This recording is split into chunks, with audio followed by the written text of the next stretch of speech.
trying is not weak. I think sometimes we hear the word try and it's like, well, because that's just average. Like, just get in there and try. And I think I want to say, just as play gives people an opportunity to practice the things that they love, try actually puts you on the trajectory to greatness. And I believe that that's why try is so important, because without the beauty and the brilliance of someone's uniqueness coming out, there's all these steps of try that no one ever sees that are happening behind the scenes. That's how we get there. We get there by trying. You are listening to the Leadership Vision Podcast, our show helping you build positive team culture. Our consulting firm has been doing this work for the past 25 years so that leaders are mentally engaged and emotionally healthy.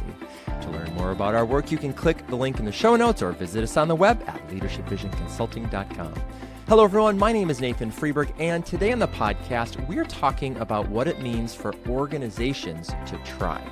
This is based on Chapter 3 of Dr. Linda and Brian Schubring's book, Unfolded, and we're going to be exploring how teams, leaders, and entire organizations must be willing to experiment, fail, refold, and adapt in order to stay aligned with their mission.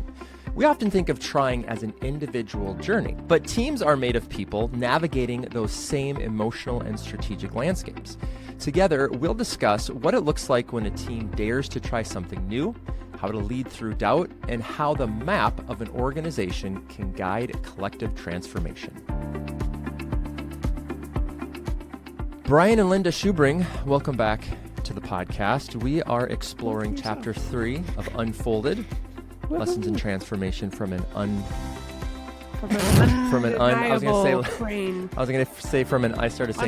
again.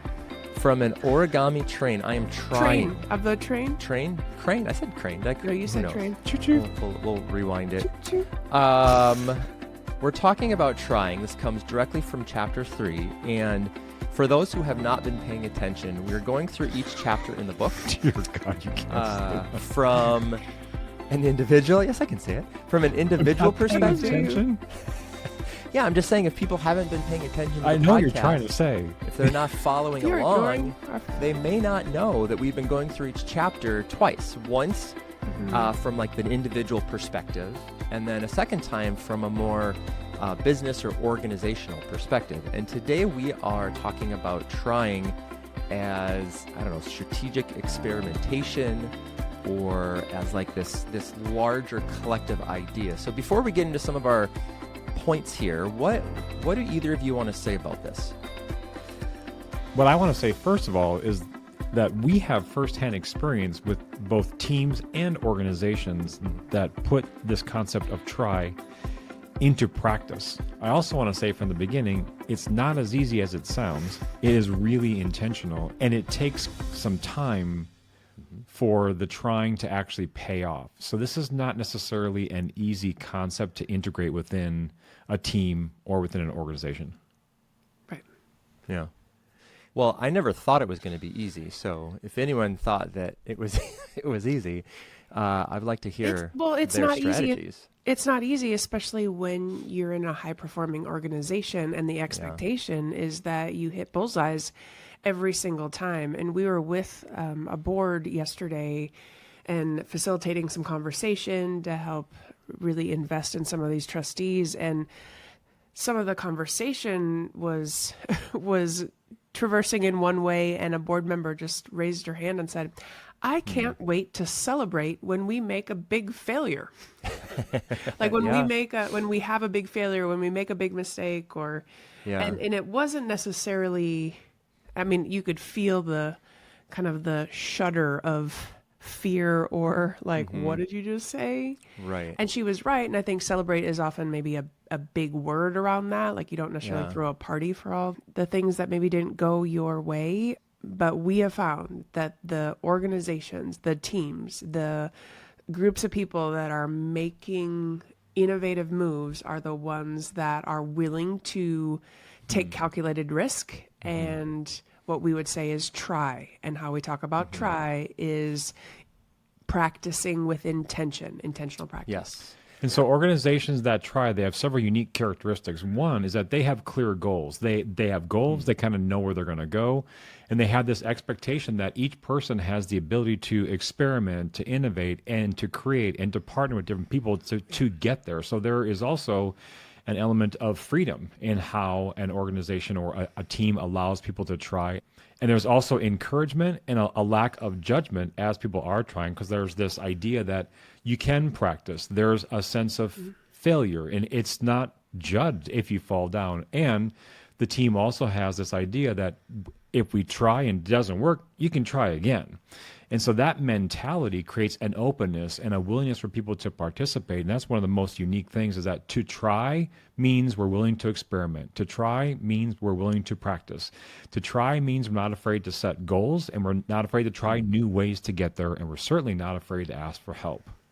But how do you get there? It feels like we're a few steps ahead, because most organizations, most communities, most groups of people, like they don't have that mentality, especially in like a larger organization. It's, I just want to do my job.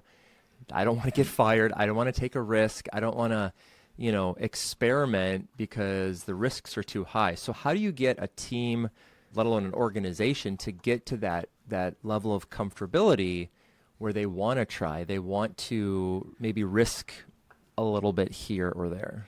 Well, I would say it begins with what kind of industry you are in. Well, sure. You don't want air traffic controllers to just try a bunch of things, or you don't want surgeons, or exactly. Yeah. You're almost there. Right. That's right. Right. Yeah. Right.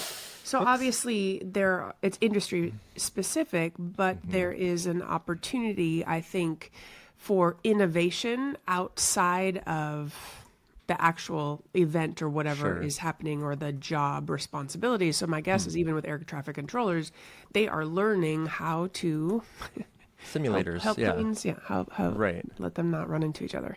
So I think it's an appetite for that. I think there are leaders out there that are modeling the way of being willing to try, being willing to not just lose their mind when everything goes awry.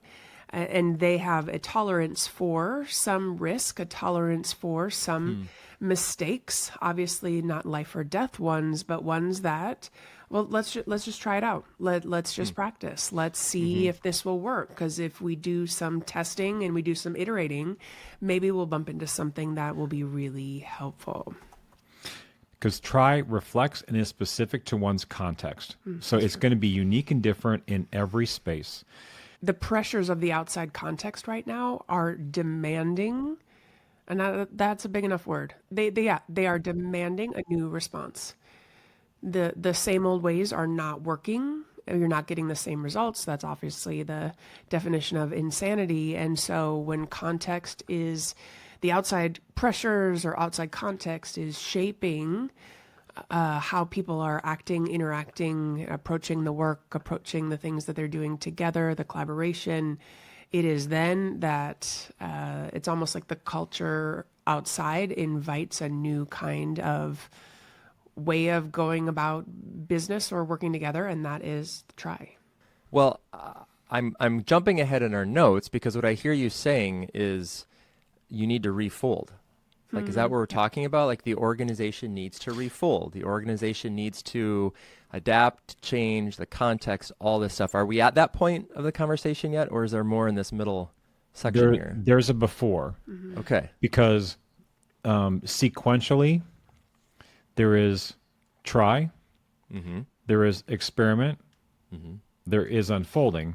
There's like this sequence, because unfolding is a response or reaction to something not working. And in that unfolding, it's saying, I'm willing to try something different. And that's all we really mean when it comes to the unfolding concept in this process of try, is that you're willing to experiment yourself, and you're willing to help other people experiment and try something new. Because the need for, when the context presents the need to innovate, we really don't know what's going to work until we try something new. Because when the context is saying we need to innovate, the context is saying what we're doing right now isn't happening. What we're doing right now is not achieving our goals. And what we're doing right now isn't going to get us over this immediate challenge or this immediate change. Something has to be experimented with. Mm-hmm. And your question, Nathan, was around, is this the folding? And I wonder if it really is the unfolding refolding. first. Yeah. Because one of the ways that we see, once again, spoiler alert, one of the ways that we see OC navigate is just take my wing and refold it. Take my wing and just add to it a little bit. If we could just, and it was the letting go, the unfolding is a letting go to be able to even position yourself in a new place, to be able to try or do all the things like iterate, adjust, and navigate something new. And part of the invitation here is to simply try to experiment, to take a swing at it and see what happens. And the speed that happens and the frequency is going to be dependent on context again. We have one client where they're needing to respond to our present circumstance by taking big swings and taking big risks and trying really hard and difficult things. We have another organization that is much more intentional on how it is that they're trying, and they're realizing that they are in the beginning steps of trying to behave and to act a certain way. And in that organization, individuals are stepping forward and demonstrating, if you will, what it means to try a new professional behavior or to try a different kind of collaborative technique. So again, depending on context, try can look very, very differently. But the point is that there is a willingness to react and respond quickly and boldly. And whatever that looks like is unique to your culture. I'm gonna workshop a character here for a second. This should be fun. This just seems too hard. I mean, what we're doing now, it's not broken, and we have so much going on right in front of us. I just don't know how we experiment. The risks are too high. Like all these people I'm working with, like I just can't. It's just too hard. Like you're asking me to experiment with people's livelihood, with our bottom line, with all of this stuff, and I know that we need to, but it seems like what you're asking us to do is to essentially risk, like what we have now is not bad. You're asking us to risk potentially falling off the cliff to do this. So how do I? And scene. That's my character. So help me. I don't know if you've fall ever off the cliff either way. Come on. Yeah.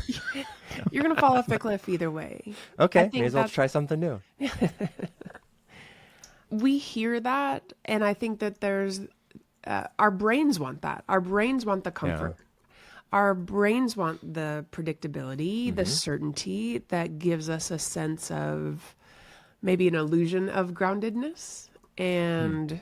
And we would say that it is the new thinking that will actually take you from where you are now to the next step. And we've seen plenty of organizations go out of business because they refuse to meet the moment. And they refuse to pay attention to some of the cultural, contextual pressures just because they were going to hold out and try. And the organizations that we're working with right now, there are people making 6-9 month plans and different strategic options for how they're going to navigate forward. And if, this different contingency options. And when we watch them and listen to them, it's not like all of a sudden, well, we don't know what to do today, so we're going to fix this. It's like, well, we were prepared for this scenario, that scenario, that scenario. Right. And so this is how we're going to respond. And I think the leaders that are like, I kind of like where I'm at. I'm like, yeah, then get into a more stable career. Right. I mean, it's almost, Brian kind of wrote in the notes here what I was thinking, but it's overcoming that fear, not only at an individual level, but at a higher level, an organizational level. So is there I don't know, for lack of a better term, a tip or a trick or a way that you have helped organizations sort of overcome that fear to say, let's try this. Let's see what happens. Yes.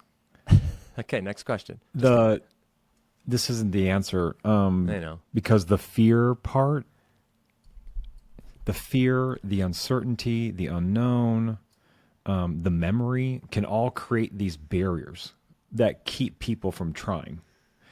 And what I was just looking up, I had this phrase run through my head as you were talking, Nathan, and it was, to try, you first need to pry. So sometimes people don't try because they're holding so tightly onto how it's always been done, a habit or a pattern of thinking. And because they're holding so tightly onto that, they are really paralyzed by fear and they won't try. So we have to like pry open and or loosen our grip on something in order for us to be able to try and to experiment. And it's okay to just say like, well, I've always done it that way, because those types of patterns, we naturally want to follow our patterns, but those patterns sometimes need to be unlearned and broken for us to be able to be free enough to try something new. In this chapter, there's a scene where there's a collision, and that collision creates some damage. And so like there's this need almost to say, well, that didn't work. And without any shame or judgment, try something new. And it's through those attempts at trying that will eventually break through to find whatever that equation is to really propel us towards whatever we're focused on. Well, I like where you're going with that, because you're playing with rhyming. So to try, you first have to pry, and then sometimes you have to cry. Ooh. Hey, there we go. Because That's right, Guy. Oh my. Well, and I think What does that mean? You have to cry. I think it's a letting go. I know where you're going. If there's a cry of, Oh, you mean cry like help? could be Or cry like Yeah. tears? either way. I think sometimes crying is it's not always, but it is a depiction of someone in grief or someone that has lost something. And obviously tears can mean a variety of different things. But in this conversation, I wonder if it is okay, got to recognize that it's hard to let go, and just start with that. We know it's hard to let go. When we are working with organizations and they invite leaders to practice, they invite leaders to the table to say, hey, we're in this offsite. We are in this retreat setting. We are in this closed session. No one's eyes are on us. Let's practice here. Let's practice the courageous conversations here. Let's think outside the box. Let's not shoot down other ideas.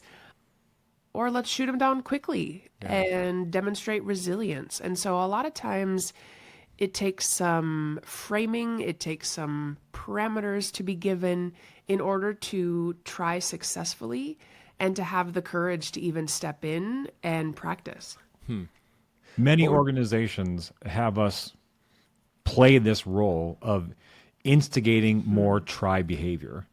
And those practice sessions that we facilitate are designed just to do that, to practice, to give people the chance to try and to experiment, to get in different partnerships and have different thought partners. And so it's messy, but there's also breakthrough to it as well. And so I think that there's something about this whole chapter that says we try together, and there is a time when practice is the performance, and we're not focusing on getting something perfect. And another key element to try that is key to the environment, creating places for people to try, is that there are leaders and team members or people who are influential who are actually demonstrating what try looks like, where they take the risk, they ask for help. They're not afraid to say out loud, well, that didn't work. Thank God we didn't go public with that. Yeah. And so they're demonstrating that. And I think that when leaders or team members of influence begin to demonstrate what it means to try, it's giving people the opportunity to observe, to interpret, to put language to something, and to really pay attention to how they're feeling when someone's experimenting and trying to dance to new music for the first time. Ooh. That was pretty good. Ooh. Well, okay, like so Wow. So what and I don't know if this will make it in, but it's very aspirational. It's very, like, I'm thinking with organizations I've worked with or even are currently worked with who just are like, we're going too fast. We can't stop to think about this. We just don't have time. We don't have the energy or space. Yes, we know we need to do something different, but we're going to keep, we're going to keep using, building fire from scratch. We just don't have time to go out and buy matches or, whatever it is. And so I'm wondering, how do you, yes, it's everything that you said. It's changing the culture. It's taking a risk. It's doing all that stuff. But how do you get through to a leader or to an organization and say something to like what you were saying about you're going to fall off the cliff anyway? You may as well try something different. Because that's where I wonder if the magic of this is like, no, here's how you actually go get on the back of a golden retriever and run into a tree.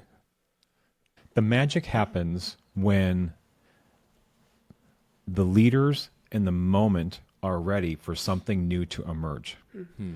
We work with plenty of organizations, not too many right now, but some in the past, where it is clear that the organization and leadership is not open to any type of try, because how things are being done are, quote, not broken, so why fix them? Yeah. And there isn't an environment of experimentation or curiosity or openness or adaptation. It just isn't there.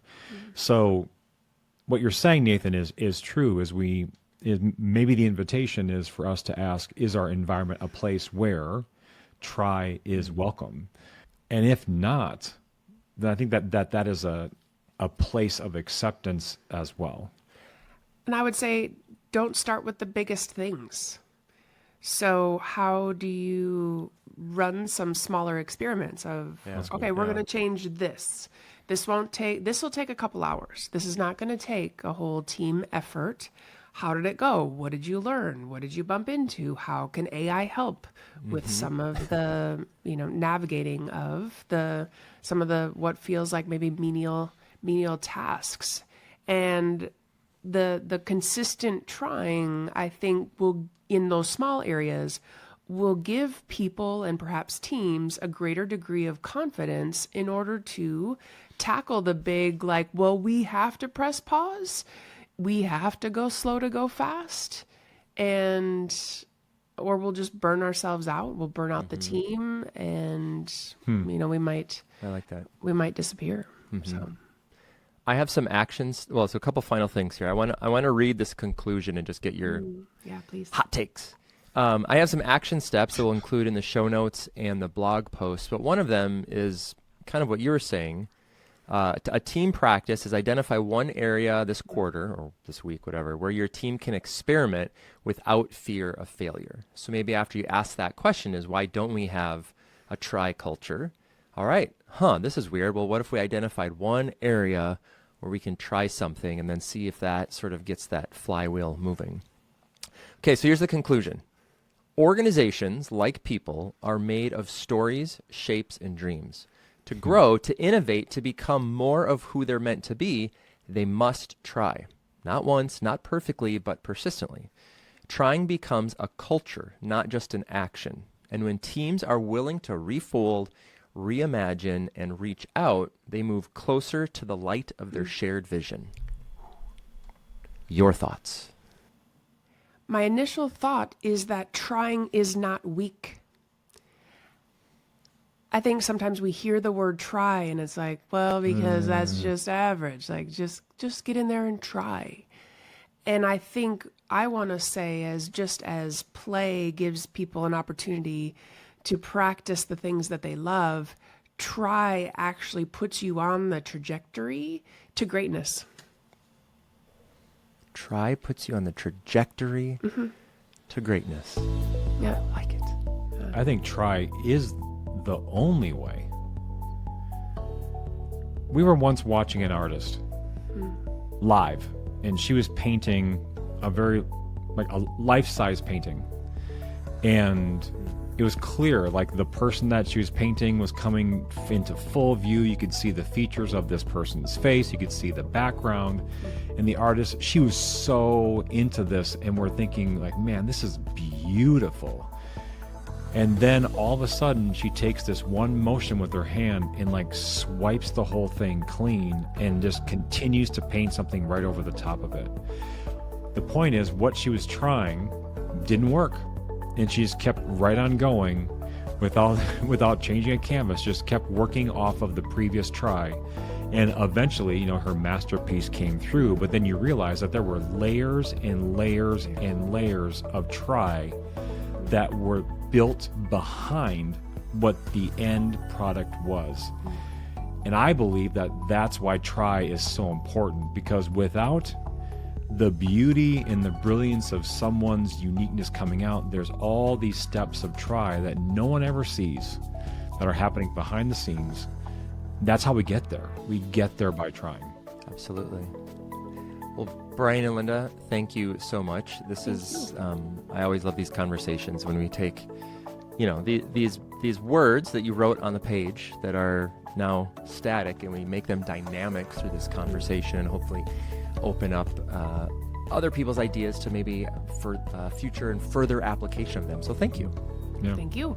Thank you for listening to the Leadership Vision Podcast, our show helping you build positive team culture. If you found value in this episode or any of our other material, we would love it if you could follow us on the socials, join our email newsletter, but maybe more importantly, share it with someone that you think could benefit from this message of trying or building strength-based culture. To learn more about us, you can click the link in the show notes or visit us on the web at leadershipvisionconsulting.com. My name is Nathan Freeberg. I'm Linda Schubring. And I'm Brian Schubring. And on behalf of our entire team, thanks for for trying. listening and trying. Trying. Last time I we said did trying, guys. I That's know, okay. I forgot.